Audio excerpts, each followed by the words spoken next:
નમસ્કાર મિત્રો આપણા ધારાસભ્ય શ્રી ચૈત્રભાઈ વસાવાએ ભાજપ સામે ફેંક્યો મોટો પડકાર।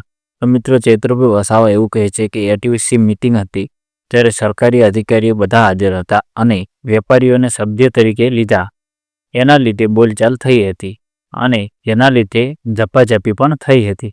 તો મિત્રો આ એક કેસ કહે છે કે જે સંજય વસાવા અને ચૈત્ર વસાવા વચ્ચે જે બબલ થઈ હતી તેના વિશે ચૈત્ર વસાવા બધી જ ચોખવટ કરે છે। ચૈત્ર વસાવા શું કહે છે તે તમને આગળના વિડીયોની અંદર હું બધું કહીશ। એના પહેલાં જો તમે આપણી ચેનલમાં નવા આવ્યા હો તો ચેનલને સબસ્ક્રાઈબ કરી દેજો અને વિડીયોને લાઈક કરી દેજો। તો મિત્રો એવું કહે છે કે તે થોડા ઘણી મીટિંગ હતી ત્યારે ઝપાઝપી થઈ હતી અને બબાલ થઈ હતી, કેમ કે વેપારીઓને સભ્ય તરીકે લીધા હતા તેના માટે થઈને, અને ત્યાં કોઈ 307 કલમ લાગુ પડે તેવો ગુનો થયો જ નથી અને સીસીટીવી ફૂટેજ એ લોકો પાસે હતા તો એ લોકોએ જાહેર પણ કરવા જોઈએ ને, તો એ લોકોએ જાહેર કેમ ના કર્યા?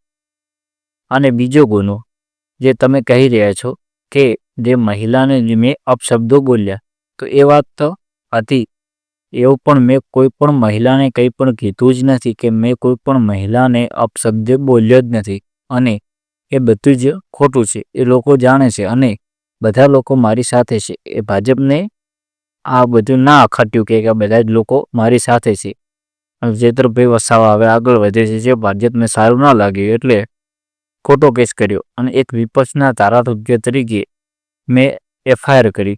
એ મારા એફઆઈઆર થયા પહેલાં મારી 2 વાગ્યે મને અરેસ્ટ કરી લીધો અને સૌથી પહેલાં મેં જ એફઆઈઆર કરી હતી, પણ એફઆઈઆર હજી સુધી તેની આજ દિવસ સુધી એફઆઈઆર તેને લીધી નહીં અને તેવું બતાવ્યું કે તેમણે પહેલાં એફઆઈઆર કરી હતી।